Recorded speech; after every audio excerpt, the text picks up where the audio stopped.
You ready? Cool. All right. So what is the story of this book? Trombone Shorty. Okay. Can you tell me who wrote it? Troy Trombone Shorty. Okay. So if you think the author, the title of this author, do you think that's the author right there? Yeah. Yeah? So do you know what it's called when an author writes a book about their own life? Autobiography. Have you heard that word before? No? All right. Trombone Shorty. Where you at? Where you at? We have our own way of living down here in New Orleans and our own way of talking too. And that's what we like to say when we want to tell a friend hello. So, where are you at? Lots of kids have nicknames, but I want to tell you the story of how I got mine.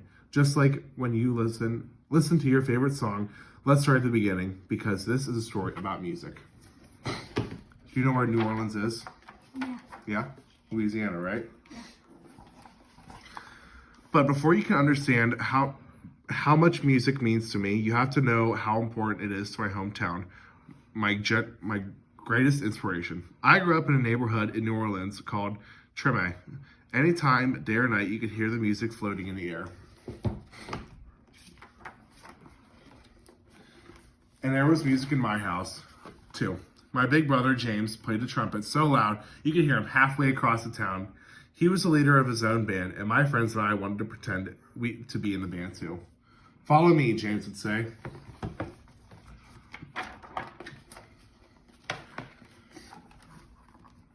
There's one time every year that's more exciting than any other, Mardi Gras.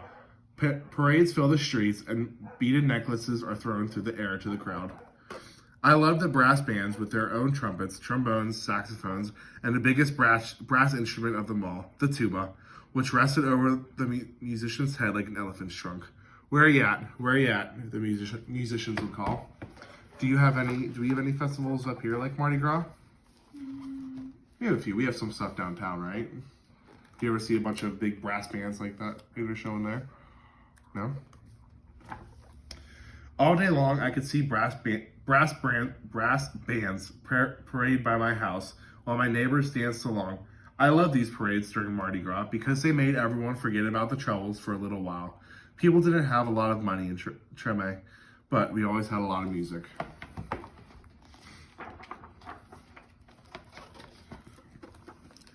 I listened to all these sounds and mixed them together, just like how we would make our food. We take one big pot and throw in sausage, crab, shrimp, chicken, vegetables, rice, and whatever's in the kitchen and stir it all together and let it cook. When it's done, it's the most delicious taste you've ever tried. We call it gumbo, and that's what I wanted my music to sound like. Different styles combined. I'll create my own musical gumbo.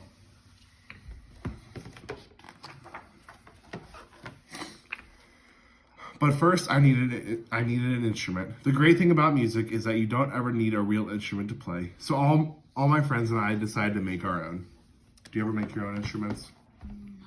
No? You used to have a trombone. You used to have a toy trombone.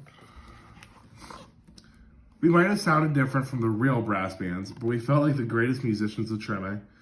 We were making music, and that's all that mattered. Then one day, I found a broken trombone that looked too beaten up to make any music anymore. It didn't sound perfect, but finally a real instrument in my hand. I was ready to play. So why do you think, you can see the illustrator. What's the illustrator again? What do they do? Play music. Play the illustrator? Oh, I mean, draw. Good. You see the illustrator put a bunch of crowns on there? Why do you think they did that? You wanna know? Do you think it's like all of his friends? Who do you think the main character is in here? Him right there. Why do you think that? Because he has like... He's got the trombone, right? Yeah. Good. The next parade went by my house. I grabbed that trombone and headed out to the street. My brother James noticed me playing along and smiled proudly. Trombone Shorty, he called out, because the instrument was twice my size. Where are you at?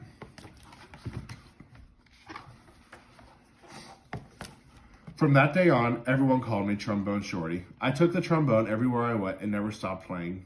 I was so small that sometimes I fell right over to the ground because it was too heavy. But I always got back up and I learned to hold it up high. I listened to my brother's songs over and over, and I taught myself those songs too. I practiced day and night, and sometimes I fell asleep with a trombone in my hands.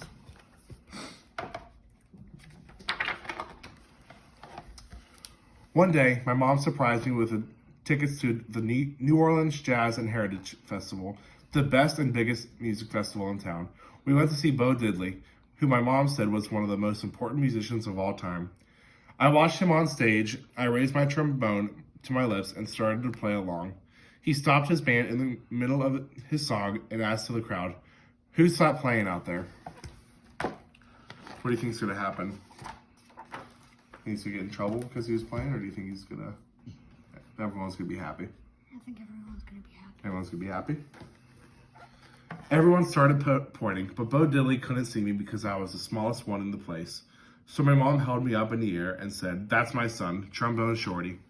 "Well, Trombone Shorty, come on up here," Bo Diddley said.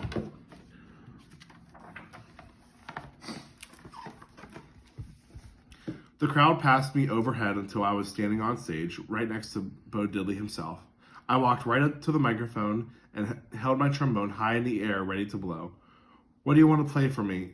Bo Diddley asked. "Follow me," I said. After I played with Bo Diddley, I was ready to have my own band. I got a few friends together, and we called ourselves the 5 o'clock band, because that was the time we went out to play each day after finishing our homework. We played all around New Orleans. I practiced, and soon my brother James asked me to be in his band. When people wondered who the kid in the band was, he proudly said, "That's my little brother, Trombone Shorty. Where are you at?"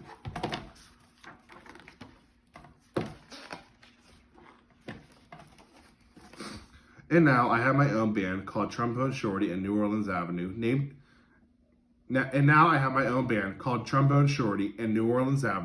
named after a street in Treme.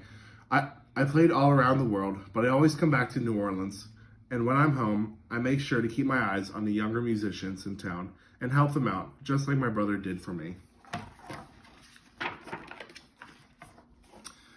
Today, I play at the same New Orleans Jazz Festival where I once played with Bo Diddley, and when the performance ends, I lead a parade of musicians around, just like I used to do in the streets of Treme with my friends. Where are you at? Where are you at? I still keep my trombone in my hands, and I will never let it go. So did you like that one? Yeah. Why do you think, we're just gonna do a few questions for you. Why do you think the author kept saying, "Where you at? Where you at?" Why do you think he did that? That showed up a lot, right? Yeah. Do you have any an idea why he kept doing that? I think it's because, like, I think they do in New Orleans. Okay. It's like very culturally significant. Do you think, like, why do you think in this book specifically he did that? What do you think he wanted to show? Show like an emphasis? Because if you read something over and over again, they want you to they're trying to get a point across, right? Yeah. Did you like the book? Yeah. How could you relate yourself to the main character? How are you like him? I don't know. You don't know? Well, what are some things you're passionate about? What are some things you like to do a lot? Play hockey. Play hockey? So, do you think, if you he really liked playing the trombone a lot, and you really like playing hockey a lot, right? So that's a way. Thank you.